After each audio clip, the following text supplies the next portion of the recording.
지금은 구원의 날이로다. 우리가 이 직분이 비방을 받지 않게 하려고 무엇이든지 아무에게도 거리끼지 않게 하고 오직 모든 일에 하나님의 일꾼으로 자천하여 많이 견디는 것과 환난과 궁핍과 고난과 매맞음과 갇힘과 난동과 수고로움과 하지 못함과 먹지 못함 가운데서도 깨끗함과 지식과 오래 참음과 자비함과 성령의 강화와 거짓이 없는 사랑과 진리의 말씀과 하나님의 능력으로 의의 무기를 좌우에 가지고 영광과 욕됨으로 그러했으며 악한 이름과 아름다운 이름으로 그러했느니라. 우리는 속이는 자 같으나 참되고 무명한 자 같으나 유명한 자요 죽은 자 같으나 보라 우리가 살아있고 징계를 받는 자 같으나 죽임을 당하지 아니하고 근심하는 자 같으나 항상 기뻐하고 가난한 자 같으나 많은 사람을 부유하게 하고 아무것도 없는 자 같으나 모든 것을 가진 자로다.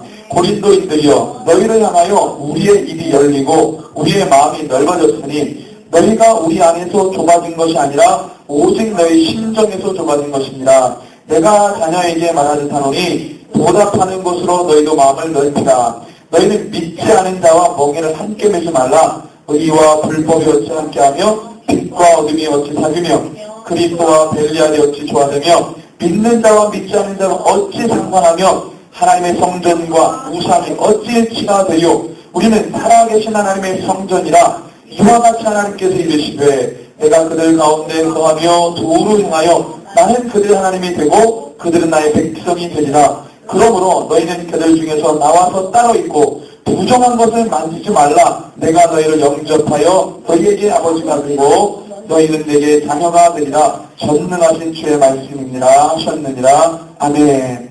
예, 오늘 우리 고린도후서 6장 말씀인데요. 바울의 정 38번째 밑빠진 독을 보수하나 라는 주제 제목 가지고 말씀 함께 나눕니다. 여러분들 이 밑빠진 독에 물 붓기 이라는 그 말을 들어보셨죠? 밑빠진 독에 물 붓기. 이게 무슨 뜻이죠? 헛수고, 그죠?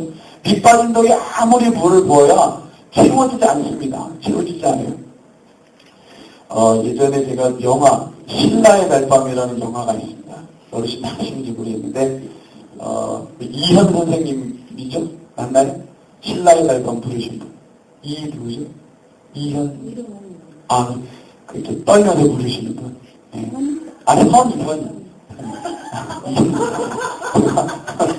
그분 드라마를 거듭을 그분이 그 신라의 달밤 부르셨는데 이제 그거랑 상관없지만 하여튼 그 영화가 있습니다. 신라의 달밤. 그 영화 제목이 뭐냐면 조직폭력배가 사고치고 그 산속으로 숨어 들어갔는데 거기에 스님들이 이렇게 산속에 있잖아요. 그 절에 들어가서 거기서 숨어서 지내는 이런 재밌는 이야기들 영화인데요. 거기에 보면 이제 스님이 조직폭력배가 들어오니까 훈련시킨다고 문제를 하나 냈습니다. 이 밑빠진 독에 물을 계속 부어가지고 아무까지 채워라는 숙제를 준 거예요. 이 조직폭력배가 무식하니까 이거 형님 이거 어떻게 하면 됩니까? 그래서 어떤 부하가 와가지고 손바닥으로 깨진 독에다가 손을 이렇게 댈 테니까 형님이 뭘 부으시죠? 이게 계속 부는데 뭐 이게 막아지나요? 계속 물이 술술 새죠. 그러니까 야 임마 막 그거 안 되지 않냐 그러고 막 핀단도 주고 또 다른 방법을 온갖 방법을 쓰는데 물이 계속 새요. 방법이 없어요. 그래서 이제 이 시간이 다 되는 거죠. 정한 시간이 쫓각쫓각 다 되는 거예요. 그래서 이 부목이 순발력이 있어가지고 야 안 되겠다. 오기는 있어서 이거 스님한테 지면은 또 안 되니까 오기가 발동해가지고 독을 딱 들고 갑자기 막 어디로 뛰어갑니다. 막 뛰어갔더니 큰 연못이 있어요. 큰 연못에다가 이 독을 밑빠진 독을 쫙 던집니다. 그러니까 어떻게 돼요? 밑빠진 독이 물에 연못에 풍덩 들어가면서 그 물에 그 독의 물이 쫙 채워지는 거예요. 딱 기본하잖아요. 그걸 딱 보면서 야 내용은 스님 얘기나 은혜는 거기서 다 걸리는 거예요. 그때 신학생이었죠. 은혜를 쫙 받는 거. 우리는 다 밑빠진 독인데, 우리 밑빠진 독에 뭔가 채우려면, 우리가 주님 안으로 들어가야 채우지는 거야. 은혜를 거기서 받는 거예요. 예. 스님. 그래서 세상이 거꾸로 돌아가니까, 내가 또 그렇게 해서 와요, 또. 정상적으로 우리는 뒤로도 옮기고 나옵니다. 그날은 이제 받았는데, 오늘 말씀의 내용이 바로 그거죠. 밑빠진 독을 보수해야 된다. 그러니까 어떻게 하면 밑빠진 독을 보수하냐? 방법이 참, 우리의 힘으로는 어려운데, 우리는 너무 연약해가지고요. 뭔가 돼 있는 것 같은데, 돌아보면 깨져 있고, 상해 있고, 갈라져 있고, 금이 이렇게 가져 있습니다. 완전하지가 못해요. 이런 완전하지 못한 자에게 어떻게 은혜가 부어지고 채워지는가? 그것을 우리가 시간에 좀 고민을 해보려고 합니다. 자, 오늘 말씀에 보면은요, 바울이, 저희가 계속 고린도 교회에 대한 문제들을 이야기했는데, 자, 오늘 바울이 뭐라고 했냐면요, 우리가 하나님과 함께 일하는 자로서라고 얘기합니다. 우리가 누구냐면, 하나님과 함께 일하는 자예요. 이 얼마나 영광스러운 거예요. 여러분들 이 정치 권력자들 보니까 대통령 옆에서 일하는 사람이 마치 자기가 대통령인 것처럼. 이 이명박 정부에 이명박의 형님 계시잖아요. 그분 이번에 선고받아서 1년 몇 개월 감옥살이 하셨어요. 그분이 이제 이명박 대통령 자기 동생이 대통령으로 있으니까 정의에 진출하고 온갖 돈을 다 받아먹은 것이죠. 지역에서. 그게 이제 탈로나갔죠. 그러니까 마치 자기가 대통령인 것처럼 온갖 부귀영화를 다 자기가 취하고 막 그걸 행하는 거예요. 얼마나 어이없습니까? 대통령 옆에만 있어도 막 그렇습니다. 대통령 옆에만 있어도. 그런데 우리가 하나님의 부름받아서 하나님의 자녀가 되고 뿐만 아니라 하나님 우리에게 당신의 일을 맡기셨다는 것은 이거만큼 최고의 영광은 없어요. 그걸 알아야 됩니다. 우리가. 온 천지 만물을 다 지으신 하나님이 당신이 혼자 해도 될 일을 당신 혼자 안 하시고 우리를 부르셔서 그 일을 맡겨주셨다는 거예요. 여러분들 한번 생각해보세요. 어떤 사람이 그냥 쉬운 일도 아니고 엄청나게 중요한 일을 나한테 맡겼다. 그럼 적어도 나를 어떻게 생각하는 거예요? 중요하다고 생각하는 거죠. 너는 이 일을 맡겨도 감당할 사람, 너는 충분히 재능이 있고 내가 볼 때 신뢰할 만한 사람, 이런 사람에게 엄청난 일을 맡기지 뺀질뺀질하고 일을 못하는 사람한테 일 맡기겠어요? 안 되죠. 그건 일이 안 된단 말이죠. 하나님께서 뭐가 모자르셔가지고 잠깐 내가 어디 빠졌다가 나가셔가지고 우리한테 다 이 일을 맡기시겠어요? 연약한 우리에게? 아니죠. 적어도 하나님 우리 볼 때는 예수님의 이름으로 고백하여서 예수를 믿는 자들은 적어도 하나님의 자녀가 되는 권세를 받았기 때문에 주님이 충분히 우리에게 당신의 일을 맡기실 수 있는 것입니다. 이게 진짜 맞는 거거든요, 사실은. 그래서 하나님이 우리에게 일감을 주시는데 바울이 이걸 너무 영광스럽게 취하고 그걸 감사하고 받았어요. 그래서 바울은 어디 가서든지 우리가 하나님께로부터 일을 함께 받은 자다. 이게 얼마나 영광스러운 거냐. 함께 하나님과 일하는 자로서, 이걸 이제 다른 말은 사도. 바울 사도잖아요. 예수님의 직계 제자는 사도라고 했습니다. 하여튼 너희를 권하노니 하나님의 은혜를 뭐라고 하냐면 헛되이 받지 말라. 제가 오늘 이 말씀, 헛되이 받지 말라라는 이 문구를 가지고 묵상하다가 오늘 제목을 정한 겁니다. 하나님께 받은 은혜를 헛되이 하지 마라. 그러니까 우리가 깨진 독이니까 은혜를 받아도 자꾸 밑으로 흘려보내는 거예요. 헛되이 하는 거예요. 하나님이 바울이 뭐라고 그러냐. 우리가 받은 은혜를 헛되이 하지 마라. 흘려보내지 마라. 깨진 독으로. 하나님이 좋은 것을 받았으면 채워야 되는데 그건 자꾸 흘려보내는 거예요. 깨진 독 사이로. 그러면서 뭐라고 말하냐면 자, 이르시되 내가 은혜 베풀 때 너에게 듣고 구원의 날에 너를 도왔다 하셨으니 보라 지금은 은혜 받을 만한 때요. 보라 지금은 구원의 날이다. 너가 받은 은혜 그것이 지금 구원을 받게 하고 지금 은혜를 받게 하는 거예요. 지금. 옛날이 아니고. 과거가 중요한 게 아닌데 우리 하나님은 과거의 하나님이 아니라 현재와 미래의 하나님이세요. 물론 과거에도 주님이 모든 시공간을 초월하시는 분이기 때문에 상관없지만 우리 주님은 과거에 집착하지 않습니다. 우리가 과거 역사를 알아야 되긴 하지만 그 역사에 주님이 집착하거나 막 그거에 배어있는 분이 아니에요. 우리 주님이 현재 지금 내가 어떻게 하느냐. 왕년에 은혜 받는 것도 사실은 별로 필요 없어요. 왕년의 은혜를 100% 받았다 할지라도 지금 내가 은혜를 못 받으면 그건 은혜를 못 받는 거예요. 지금 은혜를 받고 지금 구원을 받는 것이죠. 그것이 바로 은혜를 헛되이 하지 않게 하는 것입니다. 자, 그래서 지금 오늘 말씀에 어떻게 하는 것이 깨진 독을 보수하고 은혜를 채우게 하느냐. 어떻게 하는 것이. 은혜를 헛되이 하지 말라고 했기 때문에 어떻게 하면 내 깨진 독을 보수하고 다시 수리해가지고 물을 아구까지 채우게 하느냐. 자, 첫 번째입니다. 첫 번째는 인내라는 것입니다. 인내. 자, 인내는 뭐냐면요. 인내는 바로 이 말씀을 신뢰하는 마음가짐에서 나옵니다. 인내. 그냥 내 성품이 인내를 잘하는 성품이고 잘 견디는 성품이라서 견디는 게 아니고요. 하나님의 말씀을 전적으로 신뢰해서 그 말씀의 기준으로 내가 견디는 것입니다. 이 말씀은 약속이라고 했거든요. 하나님의 약속을 찰떡같이 찰떡같이 믿고 견디는 거예요. 그걸 성경적으로 인내라고 했습니다. 그냥 내 성품이 인내를 보통 잘해가지고 인내하는 게 아니고 나는 연약하기 때문에 언제라도 넘어져요. 그렇기 때문에 영원 불변하신 하나님의 약속을 찰떡같이 믿어야 우리가 인내할 수 있는 것입니다. 변하지 않기 때문에. 그래서 인내. 그 말씀이 어디에 있냐면요. 자, 4절 말씀에 보니까 오직 모든 일에 하나님의 일꾼으로 나타나요. 내가 하나님의 일꾼이다. 우리 하나님이 나에게 일꾼 주셨으니까 내가 하나님 일꾼 되겠습니다. 스스로 결정하는 거예요. 그런 사람 많이 견디는 것과 많이 견디는 것. 인내하는 것입니다. 하나님의 말씀 가지고 인내함으로 내 깨진 독을 보수하는 거예요. 그러면 은혜가 안 빠져나가요. 자꾸 견디지 못하는 자는 깨진 독 사이로 자꾸 은혜가 빠져나가는 겁니다. 믿는 사람이 요즘에는 욕을 먹는 시대가 돼가지고요. 예, 이게 참 쉽지가 않아요. 인내하는 게 쉽지가 않아요. 사람들은 어디를 가든지 안정감을 누리고 싶어 합니다. 안정감. 이게 불안하는 거는요, 정말 우리의 마음을 신랄하게 만들어요. 그래서 어디를 가든지 내 마음이 안정되게. 그러다 보니까 하나님하고 상관이 없는데 안정감을 누리고 싶어요. 그거는 저주입니다. 복이 아니고. 하나님과 함께, 여러분들 아골골짝 빈들에 가더라도 하나님이 나와 함께 하시면 두려워하지 않는 것입니다. 이게 바로 우리 하나님의 능력입니다. 아골골짝 빈들에 가도요, 두려워하지 않아요. 해를 두려워하지 않습니다. 여호와께서 나와 함께 하실 때. 이게 바로 주님의 능력이거든요. 그래서 인내입니다.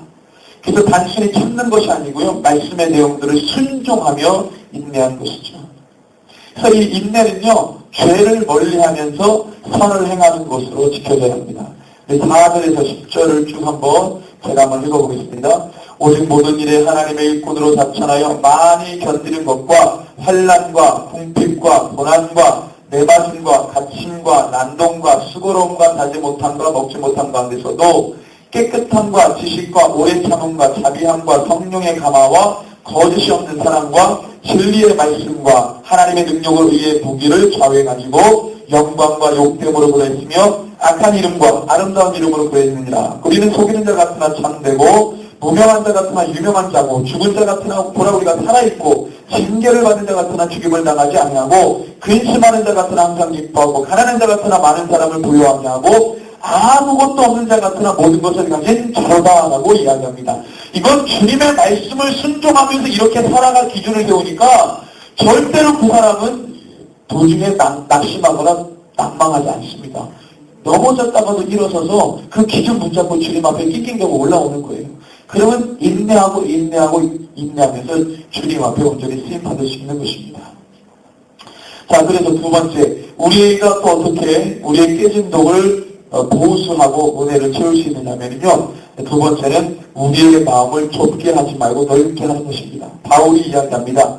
자, 11절에서 좀 말씀을 읽으면요. 13절까지 고린도인들이여 너희를 향하여 우리의 입이 열리고 우리의 마음이 넓어졌으니 너희가 우리 안에서 좁아진 것이 아니라 오직 너희 심정에서 좁아진 것이니라. 내가 자녀에게 말하는 단언이 보답하는 것으로 너희도 마음을 넓히라.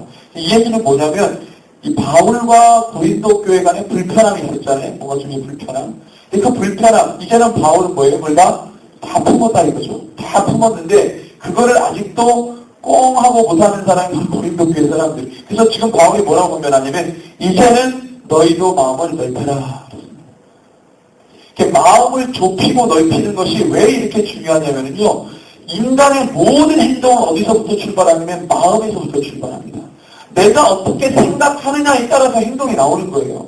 내 마음속에 있는 게 나오는 게 행동입니다. 그게 그 모습이에요. 여러분들 콩 심은 데 콩 나오고 팥 심은 데 팥 나지 콩 심은 데 팥 나고 팥 심은 데 콩 납니까? 아니잖아요.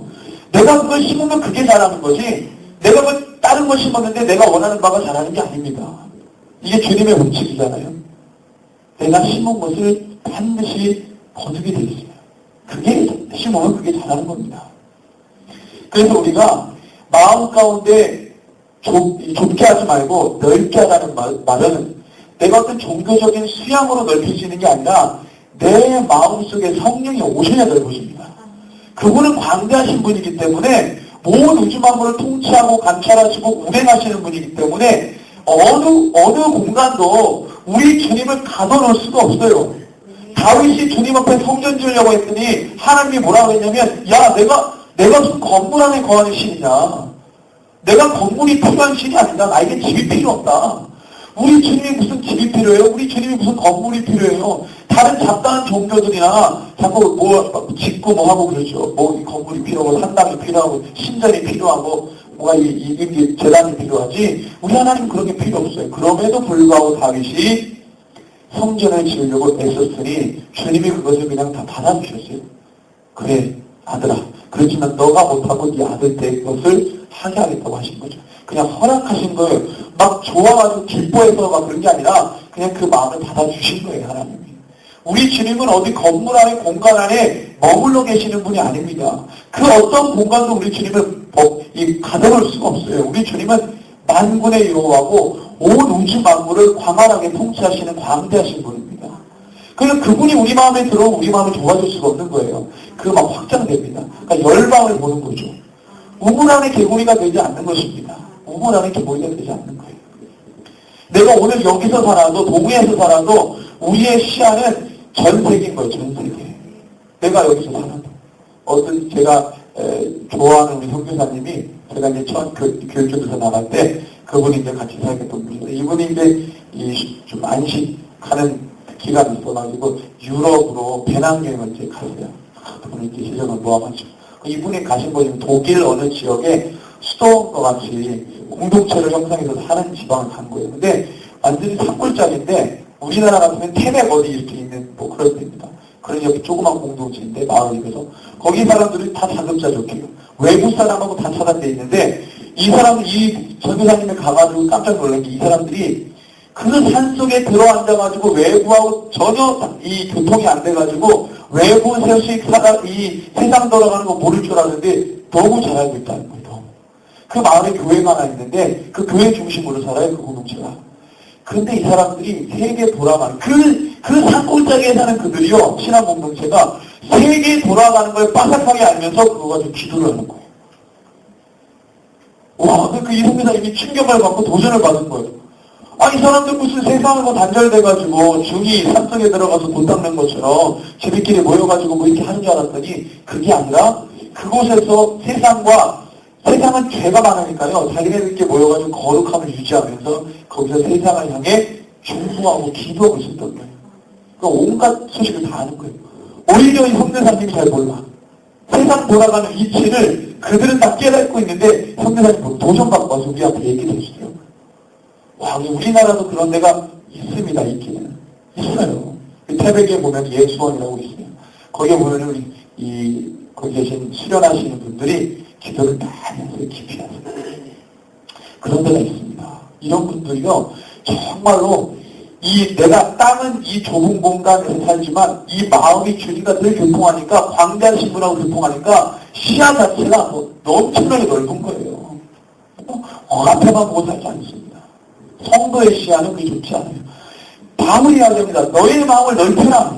우리는 이미 넓어졌다 이거예요. 우리는. 세계를 돌아다니니까 안 넓어지면 이상한 거죠. 바울이. 너희가 너희들의 마음을 넓혀라고 바울이 이야기합니다. 그것이 바로 깨진 독을 보수하고 수리하고 채우는 또 하나의 방법이 되는 것이죠. 주의 성령을 꼭 모시기를 바랍니다. 그분을 모셔야 이게 딱 아물어지는 것입니다. 자, 세 번째 마지막입니다. 어떻게 하는 것이 또 깨진 복을 또 보수하고 수리하고 채우는가? 자, 믿지 않은 그 모든 것들과 멍에를 함께 주지 않는 것입니다. 제가 오전 설교 때 얘기했는데, 자, 말씀 14절에서 18절까지 말씀을 좀 보면은요, 너희는 믿지 않는다고 멍에를 함께 매지 말라. 의와 불법이 어찌 함께하며 빛과 어둠이 어찌 사귀며 그리스도와 벨리알이라는 말은 여기서 이 귀신의 왕입니다. 귀신의 왕 벨리알. 벨리알이 어찌 조화되며 믿는 자와 믿지 않는 자와 어찌 상관하며 하나님의 성전과 우성이 어찌 일치가 되리요. 왜 이게 안 되냐면 너희는 하나님의 성전이라고 했어요.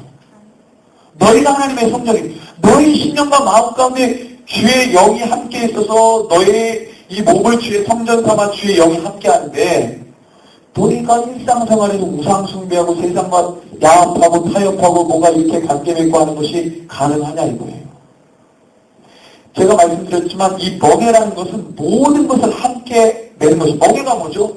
멍에가 우리 농경사에서 잘 친숙한 거잖아요. 어미소와 아기소를 같이 묶어놔가지고 이렇게 밭을 가는데 그 같이 매면은 그죠? 씌워가지고 굴레를 씌워가지고 같이 이렇게 쭉 가는 거예요. 팔레스타인 지방에서 농경사회에서 이 소가 있는데 멍에를 이렇게 씌우잖아요. 그러면 어미소하고 그 옆에 애기소, 송아지를 같이 멍에를 매게 해요. 그래가지고 밭을 가는데 그 길을 익히게 만듭니다.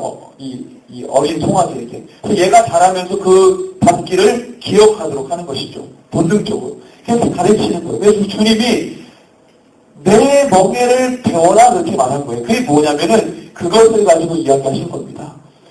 애기 송아지가 어미 소를 같이 멍에를 매가지고 밭 가는 길을 연습하면서 익히듯이 주님이 제자들에게 하나님의 사람들에게 나의 멍에를 함께 지어가지고 내게 배우라는 거죠.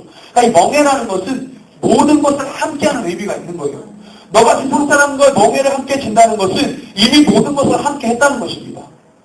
부분적으로가 아니고 그냥 그럼 믿지 않는 사람하고 만나지도 말라는 그런 얘기가 아니고 모든 것을 함께하는 것이죠.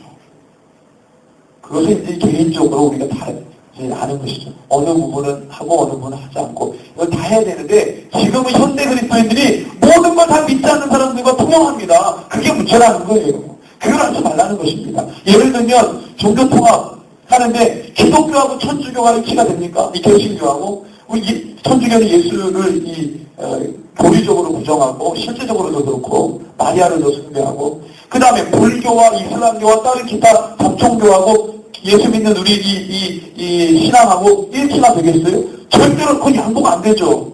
그런데 이제 스님이 막 교회 가서 강연하고 교회 목사가 막 절에 가가지고 하고 이게 지금 우리나라에서 일어나고 있는 일이거든요. 이미 5년 전부터 그 일이 진행됐어요. 저기 서울에 갈릴리 교회라고 있습니다. 저기 서구 쪽에 있는데 거기 이제 목사님이 통합식 교회인데요. 스님을 불러다가 주일날 여기 강단에다가 스님을 딱 모셔놓고 그걸 했어요. 목사님 설교를 안 듣고 강단 교육을 하는 거죠.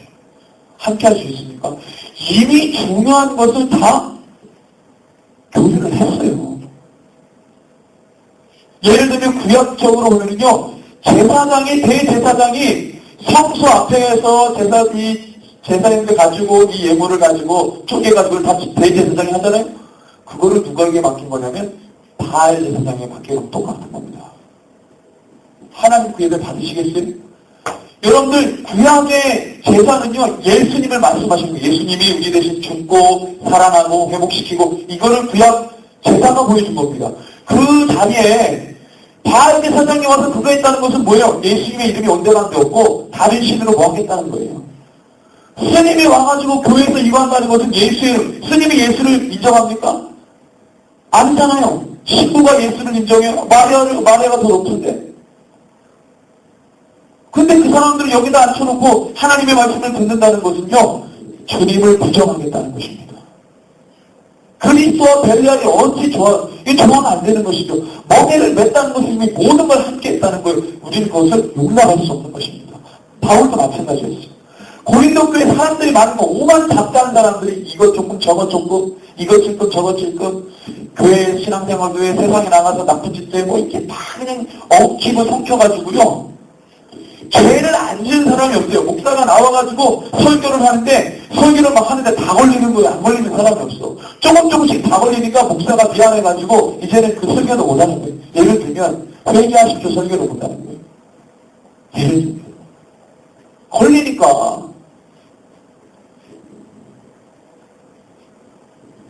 고린도 교회 그래서 바울은 담대하게 어떻게 그게 함께 있을 수 있느냐라고 말합니다. 그러면서 뭐라고 하냐면 그것은 주님이 성전된 우리 심령과 마음 가운데 들어오셔가지고 우리를 주의 거처로 삼으시는데 그렇게 되면 어떤 일이 벌어지냐면 16절에 이렇게 말합니다. 내가 그들 가운데 거하며 도로 행하여 내가 그들 가운데 거하며 도로 행하여 나는 그들의 하나님이 되고 그들은 나의 백성이 되리라. 또 18절에 보니까 너희에게 아버지가 되고 너희는 내 자녀가 되리라.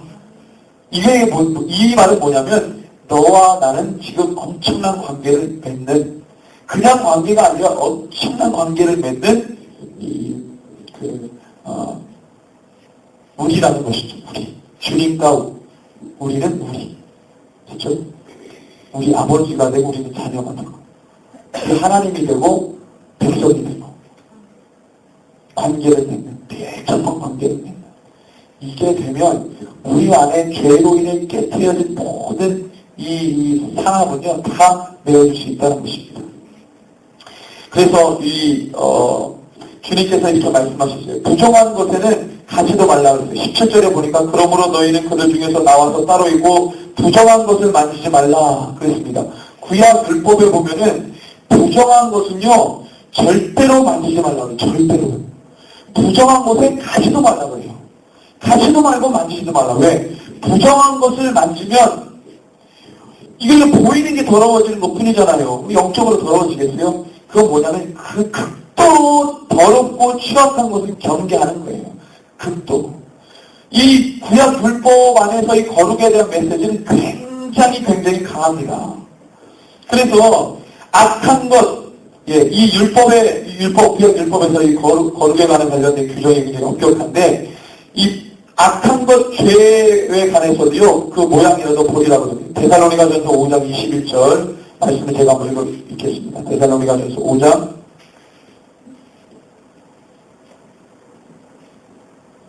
21절에서 23절 범사에 행하려 좋은 것을 취하고 악은 어떤 모양이라도 버리라. 평강의 하나님이 친히 너희를 온전히 거룩하게 하시고 더 너희의 온 영과 혼과 몸이 우리 주 예수 그리스도께서 강림하실 때에 흠없게 보존되기를 원한다 그랬어요. 악은 그 모양이라도 버리라 그랬어요. 피 흘리기까지 저와 싸워야 된다고 했습니다. 이게 바로 우리 주님이 우리에게 말씀하시는 거예요. 거룩이라는 것은 밑 빠진 독을 다시 보수하고 그 독이 다시 상하지 않도록 강력한 재질로 코팅한 것과 마찬가지입니다. 우리의 깨진 부분을 다시 보수하시고 다시는 깨지지 않도록 강화된 어떤 재질로 우리를 한번 코팅해 주는 거예요. 자, 코팅해 주는 거예요. 거룩이라는 것이 그겁니다. 거룩은 우리를 보호하는 것입니다. 이 거룩은 세상에 우리의 마음을 주지 않는 것입니다. 세상이 그 어떠한 것도 따르지 않는 것입니다. 우리 고린도후서 6장 18절 그러면 고린도전서 6장 18절 오늘 말씀에 이 내용이 그대로 이루어지는 것이죠. 나는 너의 하나님이 되고 너는 내 백성이 되고 아버지가 되고 내 자녀가 되는 것이다. 우리 주님은 거룩이십니다. 우리 하나님은 거룩한 분이세요. 내 자녀가 거룩하지 않으면 그렇기 때문에 자기 아들 독생한 아들을 찢어 죽이시면서까지 당신의 형상 모양 창조된 우리를 곁에 두기로 하시네요. 이 백성을 품기로 하시고 자기 아들을 죽이면서까지. 저와 여러분들 그런데도 불구하고 그 예수를 믿지 않는 자들은 뭐합니까? 심판하시는 거예요. 왜냐하면 자기 아들을 찢어 죽이면서까지 우리를 구원하셨는데 그 아들을 믿지 않으면 누굴 기만하는 거예요? 하나님을 기만하는 겁니다. 그러니 믿지 않는 자들은 뭘 받아요? 예수의 이름으로 심판을 받는 거예요. 어쩔 수 없는 것입니다. 자, 여러분들, 저와 여러분들이 오늘 말씀처럼 밑 빠진 독을 보수하나 내 부분에 어떤 부분이 밑이 빠졌는지 내 부분에 어떤 부분이 깨졌는지를 점검하고 오늘 이 주신 말씀 세 가지로 우리가 다시 보수하고 그래서 은혜를 아구까지 채우는 저와 여러분들 되기를 주님의 이름으로 축원합니다. 이 시간에 기도하겠습니다. 하나님 아버지 감사합니다. 주님 그렇습니다. 하나님 우리가 참으로 연약합니다. 오 주여 이 연약한 우리들을 정말로 성령으로 우리를 붙잡아 주시고 예수